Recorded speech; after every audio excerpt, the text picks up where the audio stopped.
TDP ప్రభుత్వం అధికారంలోకి వచ్చిన వెంటనే అక్రమ మైనింగ్ పై ఉక్కుపాదం మోపుతామని మాజీ మంత్రి సర్వేపల్లి టీడీపీ అభ్యర్థి సోమిరెడ్డి చంద్రమోహన్ రెడ్డి హెచ్చరించారు. నెల్లూరు జిల్లా పొదలకూరు మండలం మరుపూరు గ్రామంలో ఆయన ఎన్నికల ప్రచారం నిర్వహించారు. ఈ సందర్భంగా ఆయన మాట్లాడుతూ గతంలో గాలి జనార్దన్ రెడ్డి అక్రమ మైనింగ్ చేశారని, కర్ణాటకలో ఆయనను అరెస్టు చేసి జైలుకు పంపారన్నారు.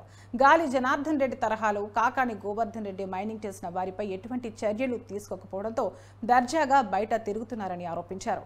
జగన్మోహన్ రెడ్డి కాళ్ల కింద మైనింగ్ చట్టాలు నలిగిపోయాయని మండిపడ్డారు.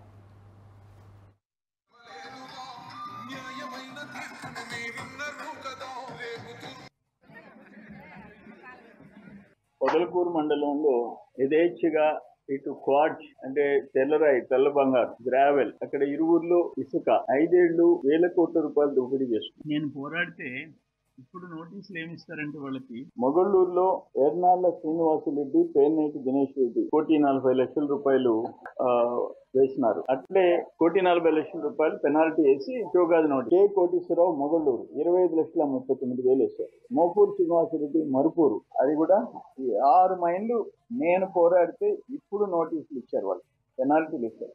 చట్టం ఏముందంటే ఇల్లీగల్ మైనింగ్ కంపల్సరీ వాళ్ళని అరెస్ట్ చేయాలి. కర్ణాటకలో గాలి జనార్దన్ రెడ్డికి మరో ఇల్లీగల్ మైనింగ్ ఇది. ఆ గాలి జనార్దన్ రెడ్డిని అరెస్ట్ చేసి జైలుకి పంపించారు. ఈ పెద్ద మనుషులేమో బయట తిరుగుతున్నారు. అప్పుడంటే చట్టాలు ఏడ్చాయి, ఎక్కడో దగ్గర తప్పు జరిగినా. ఇక్కడ జగన్మోహన్ రెడ్డి రాజ్యంలో చట్టాలు వాళ్ళ కాళ్ళ కింద నలిగిపోయినాయి. మైనింగ్ సెస్, మైనింగ్ సేంద్రీయ చార్జెస్ ప్రైవేట్ వ్యక్తులకి ఇచ్చి జిల్లాలు వైసీపీ వాళ్ళకి ఇచ్చి పంచి వాళ్ళని వసూలు చేయమన్నారు. మైనింగ్ డిపార్ట్మెంట్కి అసలు